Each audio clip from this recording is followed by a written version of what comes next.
visualizar bien la presentación? Sí, doctora, se ve muy bien. Tal vez un poquito el micro, acercarlo. Se escucha un poquito bajito, pero se ve su presentación muy bien. Buenos días. Sí. Está muy bien, doctor. Sí, está mejor. Ok, muy bien. Entonces, bueno, como les comentaba, vamos a hablar sobre las generalidades del sistema cardiovascular y la cardiología y la embriología cardíaca como tal. Dentro de los ítems de desarrollo vamos a conversar un poco sobre la embriología general, la genética, la embriología cardíaca como tal, el desarrollo de aurículas, ventrículos, grandes vasos, el sistema venoso y arterial. Como ven, el desarrollo en realidad cardíaco lo vamos a tener más o menos entre la segunda y tercera semana de gestación, pero tenemos que comprender de que cuando ya existe la implantación de este nuevo ser, ya hay desarrollos de diferentes capas laminares que van a influir y van a posteriormente desarrollar células pluripotenciales que van a posteriormente dar la formación cardíaca como tal. Entonces, esto es solamente un resumen de lo que sucede día a día para que se pueda comprender un poquito más cómo es esta formación. Y bueno, comencemos. A veces es un poco engorroso hablar de embriología, pero entender de que primero nosotros tenemos diferentes etapas en las que empezamos con la mórula, luego blástula, y cuando encontramos una estructura bilaminar, encontramos a dos estructuras básicamente, que es el epiblasto y el hipoblasto, que esas van a hacer una parte importante para que empiece el desarrollo a partir de estas capas germinales, para que se dé el desarrollo de este embrión. Entonces, ya cuando tenemos una capa bilaminar conformada por el epiblasto y el hipoblasto, es ahí donde empieza a implantarse en el útero y desarrollarse las demás estructuras. Entender de que todo esto, tanto la diferenciación celular, tanto la migración, los movimientos, los flujos que va a tener el asa cardíaca, todo esto va a estar comandado por una expresión genética. Si no hubiera esto, definitivamente no se da el desarrollo del embrión. Entonces, acá tan solo algunas expresiones genéticas que van a ayudar en diferentes momentos a la formación de ese corazón. Estamos hablando de 3 reguladores genéticos como tal, que es el TIVO5, el GATA4 y el NKX2.5, que son de todos los principales, por así decirlo, dentro de este desarrollo, ¿no? Van a influir tanto en la aceptación auricular, en la aceptación ventricular y también en el desarrollo de los grandes vasos, ¿no? Entonces tenemos que entender de que cualquier cosa que suceda a este nivel, sobre todo a nivel genético, puede tener influencia sobre el desarrollo o la alteración de este.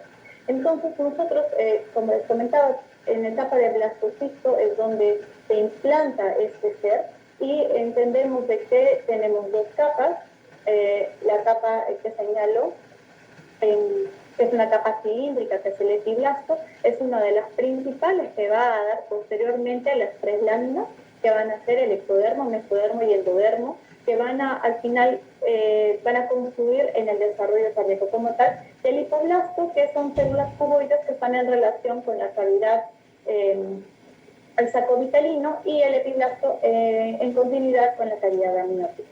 Entonces, ¿cuándo empieza esta organicidad? ¿Cuándo empieza el momento, digamos, el definitivo para que se pueda dar el desarrollo de este embrión como tal en sí?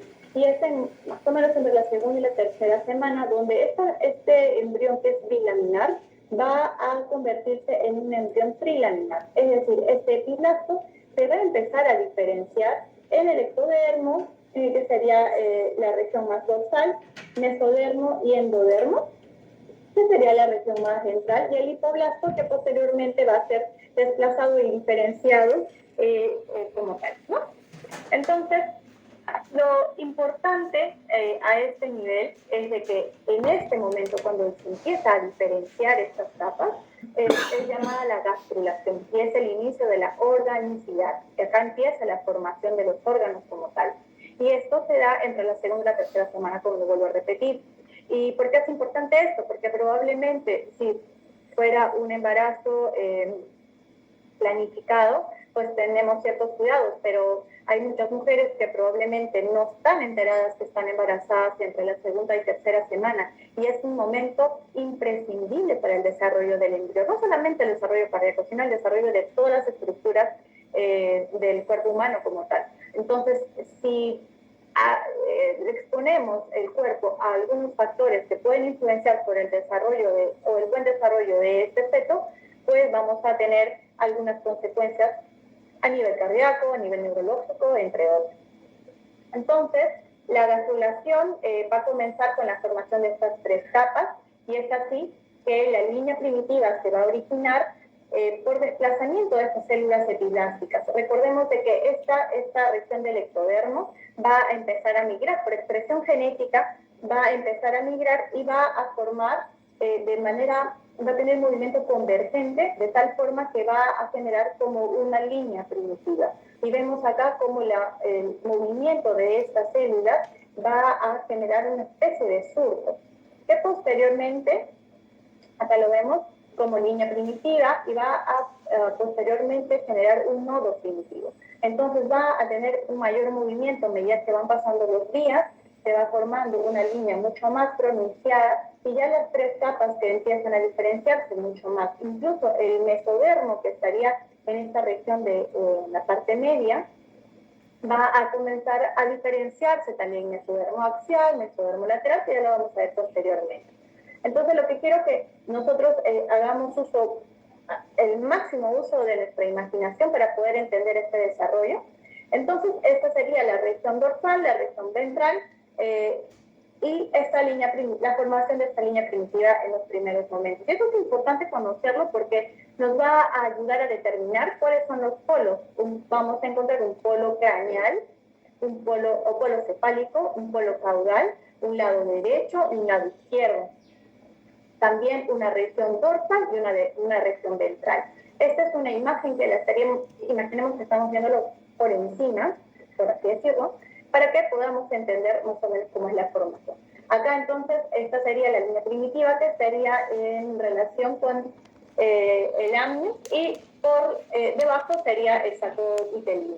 Esta es tan solo una imagen como para poder seguir entendiendo cómo es la diferenciación de estas capas y la formación de esta línea primitiva. ¿Y por qué es importante conocer esto? En realidad nosotros tenemos que entender también de que esta línea primitiva posteriormente se va a convertir en un surco, y a través de este surco van a empezar a migrar las células epiblásticas diferenciadas posteriormente en células mesenquimales. Estas células mesenquimales, que se van a encontrar sobre todo en esta región del nodo de Henle, van a formar una fosita, que es una fosita primitiva. Y estas células, que son ricas en diferenciación y son pluripotenciales como tal, van a migrar desde esta zona hasta la región cefálica. Vemos otra imagen para poder seguir comprendiendo mejor esta migración desde la fosita primitiva, y estas células que van a empezar a migrar hacia la región cefálica van a conformar un proceso, que es el proceso notocordial. Esto porque es importante, y acá entendemos la relación del desarrollo neurológico con el desarrollo cardíaco y la relación que tienen estos como tal, ¿no? Estas células que les comentaba que se encuentran a nivel del nódulo primitivo son tan ricas y son tan importantes que posteriormente les voy a explicar el por qué, pero estos van a tener esa migración hacia la membrana bucofaríngea o hacia la región cefálica, y van a posteriormente conformar el surco notocordial. Entonces, estas células que van a migrar no solamente hacia la región cefálica, sino también hacia las regiones laterales, van a estar en contacto con este mesodermo, y van a posteriormente formar también los somitas, que van a estar en relación con el desarrollo neurológico. Una imagen nuevamente para seguir comprendiendo cómo es esta migración, este desarrollo y este movimiento de estas células y la importancia que se tiene.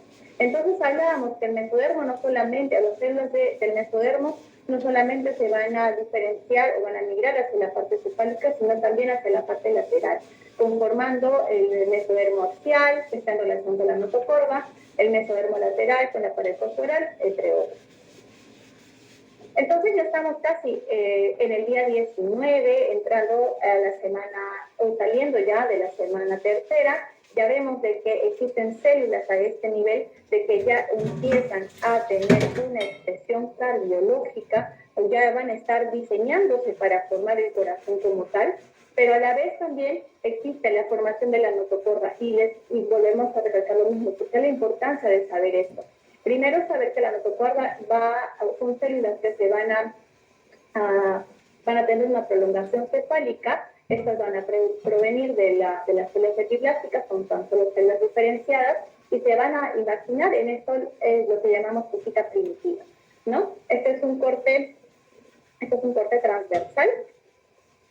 Y acá vemos cómo se da esta migración en el tiempo, desde los 15 días hasta los 21 días, en donde ya también, además de esto, se da la formación de los somitas. Esta notocorda es importante conocerla porque es una estructura que va a dar o va a secretar ciertas sustancias que van a permitir que se forme la placa neural. A los 21 días, este proceso notocordal se contactan con estas y se fusionan a través de las células del endodermo. Vamos a comprenderlo mejor ahorita. Encontramos un surco neural y un tubo neural posterior. Y acá una imagen para poder entenderlo mejor. Estas son las células del epiblasto. Estas son las células de lo que sería el endodermo, el ectodermo y el mesodermo. Y posteriormente va a generarse este movimiento de invaginación, va a formarse posteriormente esta notocorda, y esta región de acá, por expresión de la notocorda, por expresión de sustancias de la notocorda, van a formar posteriormente el tubo neural, ¿no? Otra imagen para poder comprenderlo mejor. Los pliegues que se van a dar, los pliegues neurales que se van a realizar como expresión, o como la notocorda está comandando que se dé este movimiento y esta imaginación, a la vez van a haber unas estructuras al lado de este surco neural, que es correspondiente a la cresta neural. Y posteriormente ya será la formación del tubo neural, la notocorda y la cresta neural. Hasta el momento no estamos hablando todavía nada del corazón, estamos enfocándonos un poco en la parte neurológica, pero esto tiene un porqué. Y es que la cresta neural, esa notocorda luego desaparece, pero esa cresta neural es importante para la formación cardíaca, en el sentido de que nos va a dar la orientación que este tubo cardíaco va a tener, ¿no? Tan solo nuevamente el surco neural, las células de la cresta neural que se encontrarían en esta región, en amarillo, en las diferentes capas, mesodermo, endodermo y ectodermo. Nuevamente el surco neural ya formado y acá ya totalmente plegado.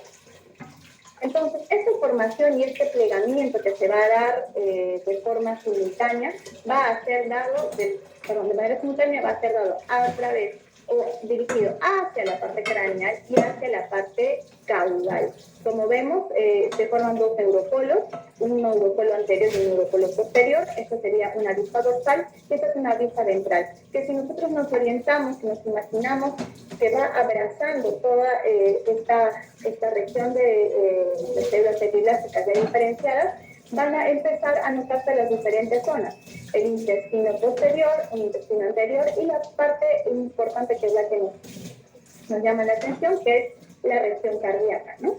Que está en relación con la región neurológica, pero que esta va a tener en tamaño al final mayor predominancia por la velocidad de crecimiento de estas células.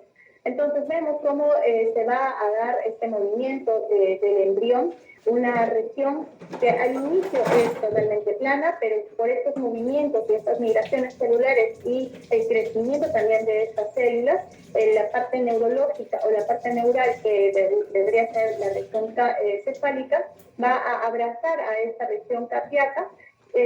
Posteriormente, involucrando a esta región cardíaca, siendo o localizándose en el área intratorácica, y la región neurológica creciendo y desarrollando mucho más en volumen y en tamaño respecto al resto de órganos.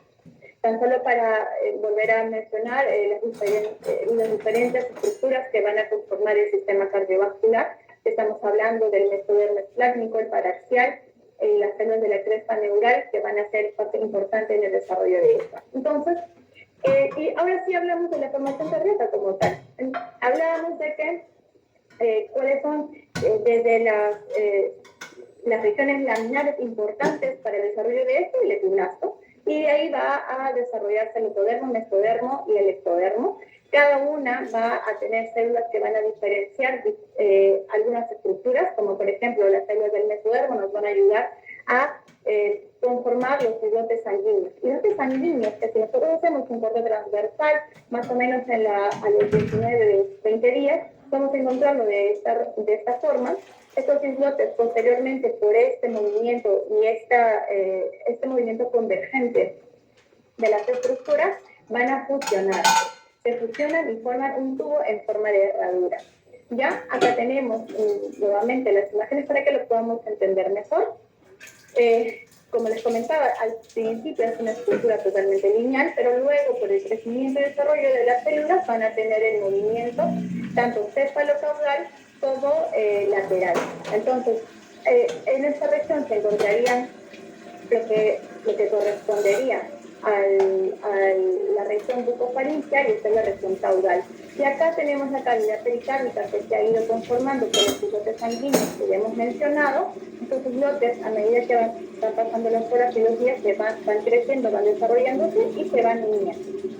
Posteriormente, la región, por el crecimiento a nivel cerebral, que va a ser mucho mayor, va a generar de que esta cavidad pericárdica tenga una posición intratorácica. Estas son solo imágenes en corte transversal nuevamente para poder entender cómo se da la posición de la cresta neural. Y el posterior ubicación de esta cresta neural en relación a la estabilidad pericárdica como tal. Entonces se van fusionando los islotes y al final queda un tubo endocárdico. Es tan solo una imagen para entender mejor la ubicación de esta zona cardiológica, y entender también que estos suelos mesenquimales, como van a tener una migración hacia el nivel cefálico, pero también por las regiones laterales, van a conformar lo que llamamos las áreas cardíacas o los llamados campos cardiogénicos. Son dos campos cardiogénicos, vemos acá casi como dos tubos que al final se fusionan y forman posteriormente el corazón como tal. Y tenemos un campo cardiogénico primario que está en color rosado, que va a dar la formación de las aurículas, el ventrículo derecho, y el campo cardiogénico secundario el campo cardiogénico primario va a dar lugar a las aurículas, al ventrículo izquierdo y parte del ventrículo derecho, y el campo cardiogénico secundario que va a dar lugar al ventrículo derecho y a las grandes arterias. Tan solo para volver a entender de que todas estas migraciones celulares se van a dar por expresión genética, y parte de estos movimientos y estas uniones del tubo cardiogénico junto con los flujos que van a tener, va a ser comandado por el PNB 2 y 4 y el NKX 2.5. Entonces tenemos acá al final la fusión de estos dos tubos y va a conformar el tubo cardiogénico como tal. Este tubo va a estar dividido en un área que sería el bulbo arterial, el área ventricular y el aurícula. Si se dan cuenta, vemos una línea remarcada, punteada, en donde esto correspondería a la zona pericárdica, que posteriormente, por los flujos que va a tener esta asa y va a formar posteriormente el asa cardíaca, estas aurículas, estas regiones auriculares que se encuentran al inicio en la región más caudal, van a tener un movimiento craneal y van a ubicarse por encima del surco bulboventricular, ingresando a la cavidad epicárdica. Entonces, todo este movimiento se da aproximadamente dentro de los 23 hasta los 28 días. Al final nos queda una imagen muy parecida a esta, donde encontramos una aurícula primitiva conformada posteriormente por la aurícula derecha y la aurícula izquierda. Acá una válvula, lo que llamamos un orificio auriculoventricular, donde esta aurícula primitiva está en comunicación con este ventrículo. Pero estos ventrículos al final tienen la comunicación con las grandes arterias, que vamos a visualizarlas posteriormente.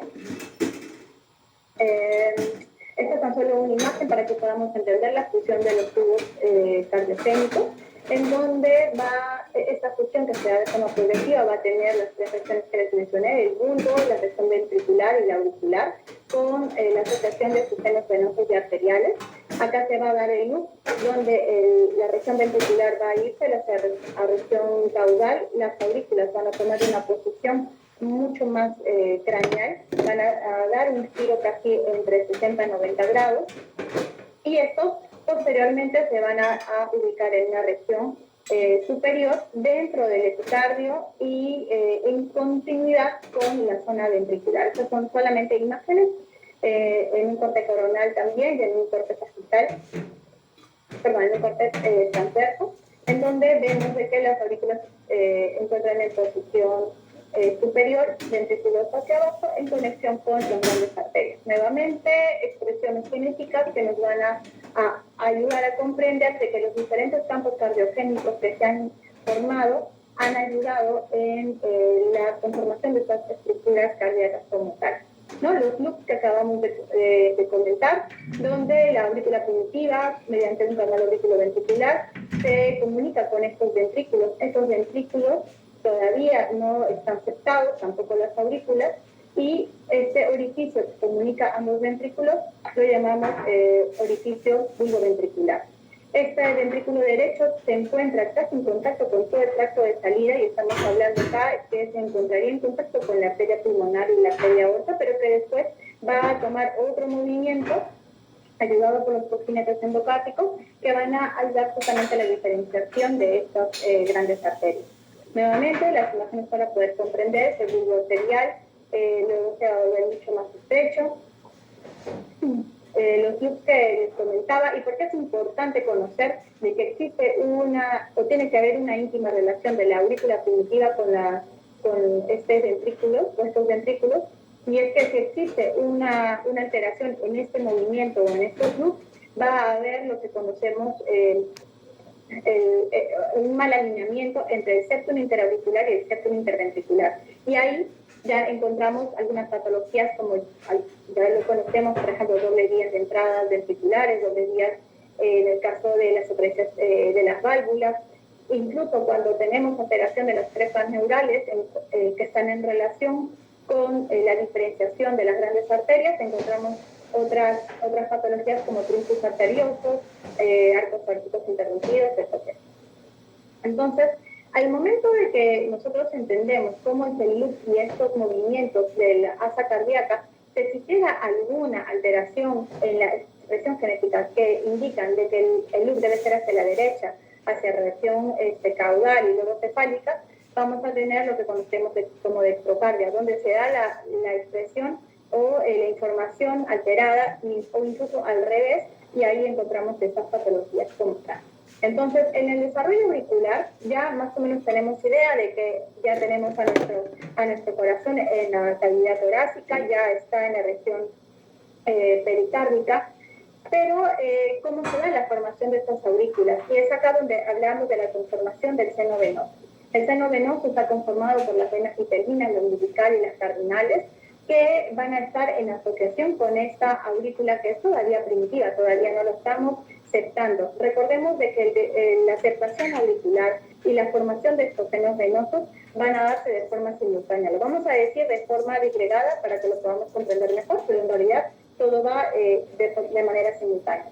Entonces, a medida que van pasando las horas, se va a la quinta semana, para ser exactos, se va obliterando la vena umbilical derecha y se va también obliterando la vena vitelina izquierda. Posteriormente, más o menos entre la octava y la 10ª semana, se va a obliterar la vena cardinal izquierda, que sería esta de acá. La vena cardinal derecha va a continuar su desarrollo porque esta va a dar posteriormente la conformación de la vena cava superior y al final solamente va a persistir la vena oblicua que va a drenar hacia la aurícula, que va de la aurícula izquierda y el seno coronario. Entonces, al final de las obliteraciones de estas venas, tanto umbilicales y telinas, vamos a tener un cuerno izquierdo, un cuerno derecho. Este cuerno derecho que va a tener íntima relación con lo que sería la aurícula derecha, y este cuerno izquierdo que al final se va a convertir en lo que llamamos seno coronario. Entonces, el asta derecha se va a incorporar a la aurícula derecha y a través de un orificio que es el orificio sinoauricular, y que se va a fusionar con el lado izquierdo, que vendría a ser este cuerno izquierdo, y van a formar posteriormente el drenaje venoso. Este va a involucionar conformando, como les decía, el seno coronario con una vena oblicua casi totalmente hipodesarrollada, y la aurícula izquierda, recordemos que estamos en la parte posterior, tenemos una visión posterior, esta aurícula izquierda que va a tener la confluencia posteriormente de las venas pulmonares, acá vemos el seno coronario, y lo que correspondería al cuerno derecho en continuidad con su vena cava inferior y la vena cava superior. Por otro lado, a la vez, tenemos de que existe la formación de estos, tenemos las venas cardinales van a tener unas valvas que se llaman valvas venosas, tanto la derecha como la izquierda, que al final se van a fusionar y van a conformar lo que llamamos el septum spurum. Esta va a tener una asociación y va a influir sobre la aceptación interauricular. Acá ya vemos que existe una atavicación del septum interauricular, que es complejo, en verdad, no es tan sencillo, pero parte de la formación del seno venoso es que va a ayudar también a la atavicación de este septum interauricular. Estas valvas venosas van a, la parte más distal va a conformar las valvas de la vena cava inferior y las valvas del seno coronario. Nuevamente, conforme el desarrollo de estas zonas, tanto de la aurícula derecha y de la aurícula izquierda, tenemos una zona lisa de la aurícula izquierda donde drenan las venas pulmonares y una zona lisa de la aurícula derecha donde drenan lo que tendría a ser las venas cava superior, inferior y el seno coronario. Las partes auriculares se van a dar básicamente por el tejido de la aurícula primitiva como tal.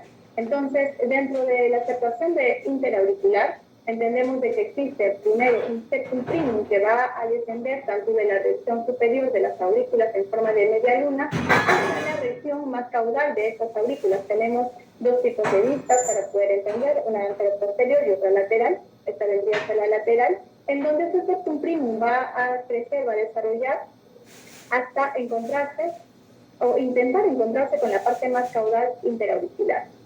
A medida que va creciendo, en la parte más craneal van a haber zonas de apoptosis que posteriormente van a formar lo que sería el foramen secundum, porque tenemos una región que no pudo abrazar este septum interauricular primum y va a dejar un agujero, que esto sería el foramen primum o el foramen primum. Entonces, ¿por qué se queda esta región sin el septum primum que debió de crecer? Porque en esta región es donde a nivel de las comunicaciones interauriculoventriculares existen unos cojinetes endocárdicos. Cojinetes endocárdicos que se van a desarrollar nuevamente por expresión genética. Estos cojinetes van a generar diferenciaciones de las células mesenquimales, las cuales van a crecer, van a desarrollarse y van a obliterar esta región de acá. Si no lo obliteran, si no crecen los cojinetes endocárdicos de forma adecuada, se va a quedar este orificio permanente y ahí es donde encontramos los canales auriculoventriculares con un septum primum.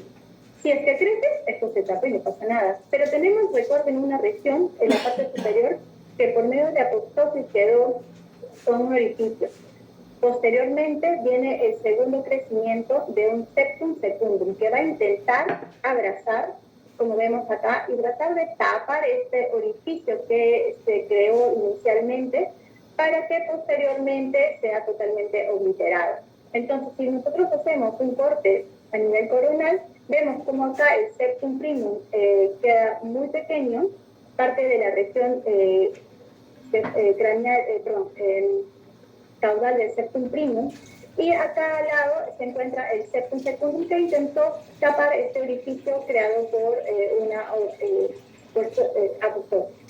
Entonces, acá, cuando nosotros nos encontramos en la etapa fetal, tenemos que desarrollar una comunicación de la aurícula derecha hacia la aurícula izquierda mediante un foramen oval. Es así que las presiones en este momento, en la etapa fetal, de la aurícula derecha van a ser mayores que de la izquierda, porque recordemos que el niño no respira. Entonces, por ende, el volumen que va a llegar de las venas pulmonares hacia la aurícula izquierda es menor que el que va a llegar hacia el lado derecho. Entonces, la sangre va a tender a tener el recorrido de la aurícula derecha hacia la aurícula izquierda mediante este foramen.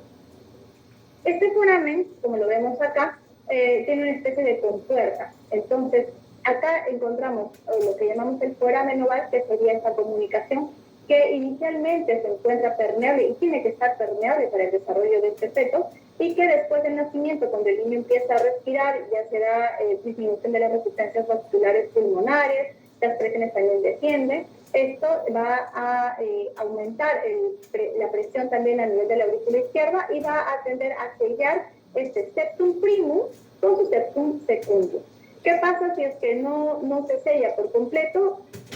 Vamos a tener la persistencia del foramen oval, pero que esto no tiene ninguna relevancia o no genera tanto problema como si por ahí tuviéramos un octum secundum o en mayor preocupación un octum primum. Imágenes tan solo para recordar cómo era la formación del seno venoso, que esto se da en relación directa con la aceptación interauricular. Las diferencias entre la aurícula derecha y la aurícula izquierda, embriológicas como tal, y entender también que la formación de los ventrículos no solamente se va a dar por el crecimiento de la región muscular de esos ventrículos, sino también va a estar en relación con estos cojinetes endocárpicos. Entonces, tenemos cojinetes endocárpicos, como les comentaba, que se encuentran en la región auriculoventricular. Teníamos un agujero auriculoventricular primitivo. Esta diferenciación de estos cojinetes endocárpicos, como lo vemos en esta imagen de acá, van a empezar a crecer, a hincharse, por así decirlo, y van a fusionarse. Esto, asimismo, a nivel de la región conotroncal, también existen otros cojinetes endocárdicos que van a llamarse cojinetes vulvares, tanto el derecho como el izquierdo, y acá el foramen interventricular, el cual va a ser sellado por diferentes estructuras, no solamente por el crecimiento muscular que se va a dar entre ambos ventrículos y el desarrollo de los mismos, sino también por esos cojinetes, tanto vulvares y auriculoventriculares. Entonces son varias estructuras que van a estar involucradas en esta aceptación interventricular. Es por eso que tenemos diferentes tipos de CID. Tenemos un CID muscular que se encontraría tan solo en esta región de acá, y los CID tanto perimembranosos como de salida, que la alteración se encontraría en esta región, no tanto en la región interventricular, sino más a nivel de esta parte membranosa como tal. Entonces, para el crecimiento de estos ventrículos, también existe expresión genética que indica de que estas regiones musculares o del miocardio crezcan, estas regiones se desarrollen y se genere esta aceptación. La diferenciación de los ventrículos, tan solo para, me imagino que lo van a comentar después, el ventrículo derecho está en contacto con su válvula tricuspidia, la cual se adhiere tanto en la región septal como en la pared libre. El ventrículo izquierdo, que tiene relación con su válvula mitral. Recordemos de que no existe ventrículo derecho que esté en asociación con una válvula mitral. Eso no existe. Siempre su ventrículo derecho con su tricuspidia y su ventrículo izquierdo con la mitral. Nosotros encontramos a veces de que existen L-transposiciones donde el ventrículo izquierdo tiene una posición derecha y el ventrículo derecho una posición izquierda, pero siempre van acompañados de sus válvulas auriculoventriculares. Y bueno, el ventrículo izquierdo en asociación con una gran arteria que sería la aorta. Nuevamente la imagen de lo que les estoy comentando, de la relación de las válvulas tricuspídeas con el septum del septum interventricular, conformando el ventrículo derecho, y el ventrículo izquierdo tan solo con la implantación de la válvula mitral hacia la pared libre. También recordemos que el ventrículo derecho tiene una zona infundibular que va a estar en relación con su arteria pulmonar, y es en esta región infundibular donde podemos encontrar algunas alteraciones, si es que esto se hipertrofia, por ejemplo, con tecnologías de calor, o cuando existen algunas comunicaciones en este nivel, las que nosotros llamamos seinversos pulmonares, ¿no? Porque está justamente en la región infundibular en relación con la válvula pulmonar. Muy bien, el desarrollo valvular tanto de las válvulas auriculoventriculares como las semilunares van a ser diferentes, al final van a ser procesos de desarrollo y de diferenciación de las células mesenquimales, expresión genética que va a ayudar a que estas células se diferencien, pero en la formación de las válvulas bastantes, vamos a encontrar diferentes procesos, como es el de la transformación mesénquimo-endotelial, que esta posteriormente se va a dar con un grado de delaminación, y estas corresponderían a lo que serían las válvulas auriculoventriculares, diferente a lo que pasa con las válvulas semilunares, que son la aorta o la pulmonar, en la que vamos a encontrarnos un proceso de delaminación, porque acá vamos a ver zonas de apoptosis que van a posteriormente conformar lo que sean las cuerdas sanguíneas en relación de su músculo papilar con la válvula como tal. Pero en las válvulas semilunares no existe eso, simplemente existe un proceso de excavación por presión sanguínea que va a haber a través de las grandes arterias, y va a darse la maduración. Muy bien. Las válvulas auriculoventriculares, nuevamente la conformación, los cojinetes endocárdicos que van a estar inmersos en este desarrollo de las válvulas nucleares de costilla, pulmonar y aorta, expresión genética que nos ayuda a comprender cómo es esta diferenciación, y las valvas que tienen 3 capas, una fibrosa, esponjosa y elástica, las válvulas semilunares nuevamente para poder entender este proceso de excavación que se va a dar a través de estos velos, y entender de que el desarrollo de esta estructura conotroncal no es tan sencilla. Tiene que haber el desarrollo de estos cojinetes vulvares que van a ponerse en disposición en espiral. Entonces, de tal forma de que exista este movimiento donde la arteria pulmonar esté en relación con un ventrículo derecho y la arteria aorta con un ventrículo izquierdo.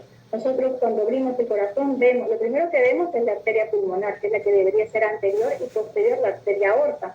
¿Qué pasa si es que existe alguna alteración a través de esta diferenciación en espiral? Vamos a tener lo que conocemos como transposición de grandes vasos, tetralogías de Fallot, doble vías también de salida, que van a estar en relación con estas alteraciones. ¿Quién comanda de que se dé este movimiento en espiral? Se va a dar a través de la cresta neural. Esta cresta neural es la que da la información a este cono troncal de que se dé este movimiento en espiral. ¿Hay alguna alteración a nivel de las células de la cresta neural?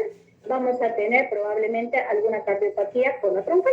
Entonces, siempre con nosotros tenemos a niños que encontramos mielomeningoceles, encontramos fositas piramidales, encontramos alguna alteración craneal, tenemos que echarnos a buscar alguna cardiopatía porque está en relación íntima con las células conotroncales como tal. Simplemente para entender de que al inicio la arteria aorta se encuentra anterior y la pulmonar posterior, y a través de estos movimientos en espirales, la pulmonar al final se encontraría en una relación anterior y la aorta posterior. Entonces, dentro del sistema venoso que también está involucrado en el desarrollo cardíaco, encontramos las venas vitalinas umbilicales y cardinales. Este es nuestro embrión al inicio. Acá está nuestra región cardíaca, y acá serían pues las aurículas.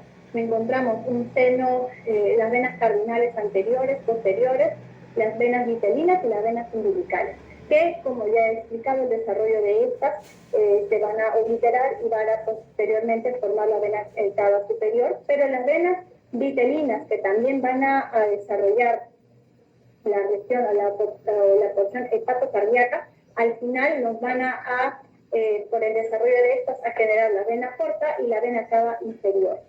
No voy a explicar mucho esto porque en realidad es bastante tedioso, pero entender de que el sistema venoso está conformado por venas vitelinas, venas umbilicales y venas cardinales, y estas tienen tres funciones, que vendría a ser la porción renal, la porción sacrocardinal y la porción hepática. Las cardinales, como les repetía, van a ayudarnos al desarrollo justamente de la vena cava superior.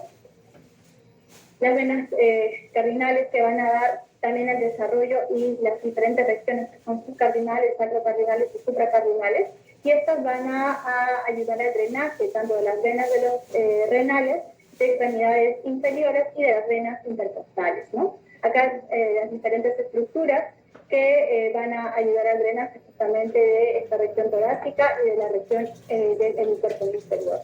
El desarrollo del sistema arterial, ya para terminar, nuevamente encontramos a nuestra región cardíaca, que está en el polo caudal en relación con esta gran estructura arterial. Esto va a dar la conformación de lo que nosotros llamamos arterias primitivas o los sacos faringios, que van a tener pares, van a ir pares del 1 hasta el 6, y se van a dar diferentes obliteraciones. La que más nos importa o la que más, importancia nos da es justamente la fusión de estos dos pares que van a dar la conformación al final del arco faríngeo. Y acá tan solo, como vemos en la imagen inicial, ambos pares que todavía no están fusionados, posteriormente con el desarrollo de se van a fusionar y van a tener la confluencia y la asociación con esta cavidad cardíaca. La que desaparece al final, la que se oblitera, es el quinto arco. Esta no deberíamos de tenerla cuando la encontramos, está en relación a algunas alteraciones cardíacas como tal. Pero entender de que la conformación, acá vemos un cuadro en donde encontramos los diferentes pares de los sacos aórticos o los sacos faríngeos y cuáles son sus derivados. Es decir, el primer arco nos va a dar, por ejemplo, las arterias maxilares, el segundo, las arterias iliaceas, y el tercer arco, que es uno de los más importantes, nos va a dar conformación a la arteria carótida común y a la primera parte de la arteria carótida interna. El cuarto arco, que sería el del lado izquierdo, va a conformar lo que sería el callado de la aorta, desde la arteria carótida común izquierda hasta la subclavia izquierda. En el lado derecho, el sexto arco va a dar lo que sería la conformación de la arteria pulmonar tanto derecha como izquierda, y también lo que correspondería al ductus arterioso, ¿no? Entonces, acá es tan solo la misma imagen para seguir comprendiendo de que el tercer, cuarto y sexto arco son los que van a predominar en la relación íntima con la cavidad cardíaca. El quinto, como vemos, se oblitera totalmente. El sexto es el que cuando tenemos persistencia de este sexto arco a nivel izquierdo es cuando entendemos de que vamos a tener la patología de ductus arterioso, y que al final cuando el feto o el bebé nace y empieza a llorar, disminuye la resistencia y esto se oblitera y queda como un ligamento arterial. Cuando no sucede esto, pues existe la persistencia del ductus arterioso. Y bueno, he tratado de resumir un poco lo que corresponde a la etiología de las cavidades